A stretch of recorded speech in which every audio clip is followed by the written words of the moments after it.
Hello guys, so if for one reason or the other you missed out on the Unity Cup games, don't worry, I got you. And if you did watch the games but you crave insightful analysis of the games, I got you again. So all you gotta do is just stick around till the very end of this video and you will be glad you actually did stumble on this channel if you're seeing me for the first time. So don't forget to hit the subscribe button. Okay guys, enough talk. Let's talk more action. Let's dive straight in. So again, let me be clear. I love Stanley Nwabali. I mean, he popped up at a time when the Super Eagles were desperately in need of confidence in goal. He seized the opportunity, installed confidence between the sticks, and the rest, as they say, is history. However, guys, there is a thin line between confidence and cockiness. Stanley appears to be tilting more towards the latter, I would say, as seen in the Ghana game repeatedly. I mean, before now, he was also culpable in a couple of games, but were not as obvious because none of those near blunders were of great consequences. Now, against Ghana, Stanley invited needless pressure to himself and was lucky, super lucky, to get away with a couple of situations. Worse still, he puts his defenders in what I call tight spots with poorly measured and inappropriate passes, thus making the entire team look vulnerable. Now, Eric Chelle needs to have a serious talk, a heart-to-heart talk with this goalie in a bid to addressing these lapses. Trust me, guys, other teams are closely watching, and trust me, they will attempt to exploit these red flags in Stanley's game by quickly closing him down in subsequent games. Now, let me stress this. This obsession for playing out from the back is not for everyone. Stanley would do well to face and execute his primary role. And what's that? Preventing the ball from hitting the back of the net. And think less about excessive showboating in front of goal with the ball at his feet. We know he's a fantastic keeper and he should just focus on his primary role of defending the goalpost. Wow. I mean, wow, I can't remember the last time a debutant impressed me as much as this kid who only turned 20 a couple of days ago. We might just have witnessed the debut of a future international star, given the attributes he already possesses in his tender, very tender age. He was reassuring, he was confident, he showed so much maturity that belied his age. I mean, we just might have witnessed the debut of a future international star, given the attributes he already possesses in his very tender age. Reassuring confidence, such maturity that belied his age. Cold-blooded body language that made everything he did seem near effortless. He is to Semi Ajayi what Igbo is to William Troost Ekong. What is that? A proper replacement for the West Bromwich Albion defender. So for me, Igbo and Captain Fredrick, yes, that's what I like to call him, Captain Fredrick, are actually a reenactment of the proven heart and cold model that typifies a successful centre-back partnership. I don't know what's going on in Chelle's mind. I don't know his immediate plans, for the young man. I don't know if Chelle is convinced Fredrick is ready to feature in the upcoming World Cup qualifiers. So many questions begging for answers. If you ask me, this kid is actually ready for at least a bench role in the remainder of the qualifiers, as he needs to be eased in strategically. Last 10-15 minutes to see out comfortable leads in games. He's also got the right temperament to execute such assignments. So why not? And if push comes to shove, perhaps in the event of a crisis as a result of injuries to veteran experienced defenders, it does look like a player that would be unfazed by the prospect of a starting berth. Whichever way, You don't need to watch a player play 5, 6, 7 games to acknowledge his quality. Benjamin Fredrick, aka Captain Benjamin, is a potential world-class defender. Take this to the bank. So expectedly, Chelle used both games in the Unity Cup tournament to experiment different combinations and tactics in his squad. He did not have the luxury of such friendly games before his very first set of World Cup qualifying games. Nonetheless, these young men managed to grind out results, 4 points out of 6. I mean, he's continued with this very impressive trajectory, picking up another couple of wins and a silverware, albeit inconsequential. Yet a good morale booster for him and the entire squad. Don't let anyone tell you otherwise, especially the Ghanaian fans. They are trying as much as possible to downplay this Unity Cup triumph. The Super Eagles need it and will take it a run. Now, out of all the experiments Chelle deployed, one particularly stood out for me: his obsession for a number 10. In my research of his managerial career, I realized Chelle builds his team around the number 10, playing close to a top striker up front. He has stuck to this philosophy since taking charge of the Super Eagles, hence improvising with first Ademola Lookman and now with Samuel Chukwueze. Both experiments did have, relative level of success, a step forward in the right direction if you ask me, as we now see more frequent link-up play between the midfield and the attack. I mean, unlike the disjointed Super Eagles we saw under his predecessor, thus seeing us create more chances since he took charge. The big question now is, has Chelle finally found a number 10 in Lookman, Chukwueze, or perhaps Chris Santos? Watch till the end as I pass a very emphatic verdict on this. Stick around, guys. Never seen Samuel Chukwueze have as much, touches on the ball. Unlike a winger, a number 10 has absolutely no place to hide on the pitch. A number 10 typically orchestrates every attacking and counter-attacking move of his team. You cannot excel as a number 10 if you are a lazy player. Against Jamaica especially, I was pleasantly shocked to see Samuel Chukwueze walk his socks off. True to Eric Chelle's philosophy when he said there will be no room for any player who fails to run or show aggression in his team, Chukwueze ran almost the entire time he lasted on the pitch, especially against Jamaica, and did well to consistently link the midfield to the attack. Is he ready to embrace the task of a makeshift number 10? Well, I don't think so. Why not? He still struggles with his first touches, a critical attribute of every successful number 10. His first touches often grants his markers access to the ball. Second, back to goal, with the marker off his shoulders, Chukwueze finds it hard to turn and lose his marker.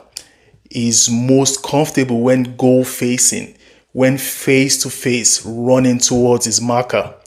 These deficiencies will make him fall short as a makeshift number 10, despite his fantastic job on the day.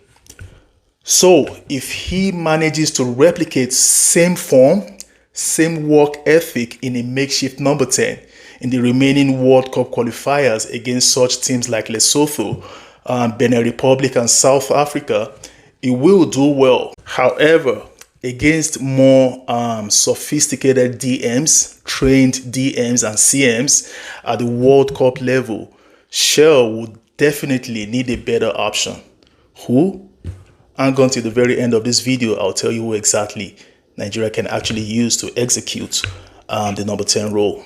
Yes, guys, the Getafe utility midfielder is more than ready to start games for Nigeria. See, we need one player with this type of energy, this type of confidence and mentality in each of the departments across the team. I mean, we already have Osimhen in the attack. Now we have Chris Santos in the midfield. And of course, a fit and informed William Troost-Ekong embodies this same energy and mentality at the back. Not forgetting Captain Fredrick and Agu locking behind. Trust me, guys, by the time Eric Chelle is done cooking, we will be world beaters once again, and for the next, perhaps, foreseeable future. I mean, how I wish Eric Chelle came on board immediately after the resignation of Jose Peseiro. Well, it is what it is. We can only keep pushing from here. So, just like I said in my pre-match analysis, you can watch this video. Chris Santos is going to raise the work ethic in our midfield, which will, of course, inevitably help the Nigerian side sustain possession for much longer spells during games. A team that sustains possession stands a chance to control games. And of course, a dominant midfield that controls games will more often than not win games. So, depending on Eric Chelle's system deployed on match days, the prospect of having the trio of Frank the Tank Onyeka as the DM, Fisayo Dele Bashiru as the box-to-box CM, and of course Chris Santos Uche deployed as the AM would make Nigeria's midfield perhaps the most fearsome on the continent. Take it away. So guys, I have said this before and I'll say it again. Personally speaking, hopefully I'm wrong, Nathan Taylor is not a Super Eagles material. He's not the type of player that we can rely on in crucial games to step up to the plate and get the job done. There are other options that should be given opportunities in his stead. In my very humble opinion, players like Chuba Akpom, Gift Orban, Akko Adams will add better value to this Nigerian squad, in my opinion. So there remains a very worrisome recurring decimal in Chelle's team, which is the inability to protect a lead or see out games. I mean, it has happened thrice already. Number one, the late equalizer by Zimbabwe's Tawanda Shirewa, a concession that threatens our World Cup qualification dream. Number two, a less, what I would call a less dominant second half showing against Ghana, which could actually easily have been a draw, save for Uwabali's 90th minute fantastic save. Number three, conceding quick simultaneous equalizers after leading Jamaica twice does confirm Chelle's squad lacks the required maturity and mental strength to sustain an advantage over long spells. So guys, this vulnerability could be traced to two things. Number one, in-game management in the last 25 minutes of any game by Chelle.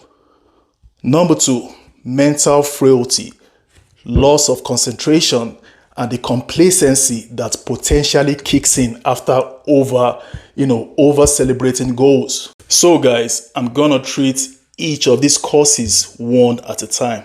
Number one, the in-game management. Unlike the World Cup qualifying games where Eric Chelle made some questionable substitutions, e.g. against Zimbabwe, 1-goal lead, 3 minutes left on the clock, Chelle takes off Osimhen and replaces him with another striker in Victor Boniface, despite already having Tolu Arokodare on the pitch. He would have seen that game out. I mean, Chelle would have seen that game out by bringing on, Igor Ogbu or even Papa Daniel. However, with, more time spent on the job, it does look like Chelle now knows his team a lot better, as seen in the quality and timing of his substitutions in the Unity Cup games. So with this potential problem out of the way, the next one I'm going to talk about is how Chelle needs to focus on his players to help him cross the line successfully. This can only be achieved when the players toughen up and stay focused until they hear the final whistle from the referee. This mental frailty in his players needs to be addressed as a matter of urgency if we hope to win in such difficult away grounds as South Africa, Lesotho, and of course the home game versus the wounded Benin Republic, Raw's Benin Republic. We need to watch out. So the Unity Cup was quite refreshing and reassuring as it further strengthened the depth of the squad with, quality, invaluable additions that would benefit the squad now and in the future. Number 1, Papa Mustafa. Against Ghana, I enjoyed watching every single minute of Papa Mustafa for his mastery of one-touch football and the energy closing down opponents. I don't know who his coaches were in his early days, but I can clearly see he was well coached. He made good decisions with and on the ball, freed himself from tight spaces to receive the ball, and if he ever finds himself unavoidably in tight spaces, he deployed his mastery of one-touch football to get out of trouble. He, alongside Frank Onyeka, eased Wilfred Ndidi's defensive burden, thus allowing Ndidi to restart attack from the back. Top player Papa Mustafa, all things being equal, he should be an active addition to the midfield. So as we speak right now, the defense now appears to have the most depth after the forward with such revelations as Felix Agu. Keep in mind, Porto left back Seydou Sanusi won't go down without a fight. He will come back stronger next season, trust me. As such, having the trio of Felix Agu, Bruno Yemechi, and Seydou Sanusi, not to talk of the possibility of a Calvin Bassey, all vying for the left back position. This is undoubtedly a win for Nigeria in that left back position. So next up is Igor Ogbu. The Slavia Prague defender played as though he had a score to settle in a Nigerian jersey. He delivered 2 very impressive performances that would make team captain William Troost-Ekong look over his shoulders. It was clear he wasn't just capping when he mentioned Taribo West as his idol, as he delivered West-like performances in both games. Undoubtedly, Ogbu is a ready-made replacement for Ekong in the future. Well, if Ekong slips, if he's not careful, this guy might just steal his spot right away. He's ready. Yeah, so briefly, I'd like to talk about Sadiq Ismail. A lot of people have actually criticized him for what they call a bad performance across the two games, especially the Jamaican game. For me personally, I thought the guy had a very good showing at the Unity Cup tournament. All he needs is just, a lot more exposure. The guy actually did a lot in the first game. The second game, it wasn't as good as it was in the first game, but that does not, cancel out his, quality as a footballer, as a right back. So I think with more exposure, he's going to be up there, still vying for places in the national team. So if Cyril Kolawole Desas continues this very impressive trajectory of fine form for Nigeria whenever called upon, I think there should not be a debate about who should deputize Victor Osimhen. As a matter of fact, I do not like to use the word deputize, because I actually see Victor Osimhen and Cyril Desas playing the front two together, because they actually complement each other. Why and how? Cyril Desas is not your typical, firework striker. He is a fantastic player with the ability to, utilize his space properly, and he's actually got the attributes of linking up play with another striker. So while Victor Osimhen could actually play up front, he can actually bounce around, or he can actually bounce off Victor Osimhen, linking up play. So if Chelle ever decides to utilize a 4-4-2 formation, I think Victor Osimhen and Cyril Desas will be a fantastic combo. And if he has to use one striker, I think Cyril Desas has earned a proper, spot to be the deputy to Victor Osimhen. No capping, is the next best striker as we speak right now after Victor Osimhen. So finally, guys, as Chelle finally found a number 10 in Lookman, Chukwueze, or Chrysanthus? Well, in the absence of a natural number 10, when I say natural, I mean De Bruyne-like, Zidane-like, Cole Palmer-like, you get the drift. The answer is an emphatic no. So out of these makeshift experimented number 10s in Lookman, Chukwueze, and Chrysanthus, will they suffice?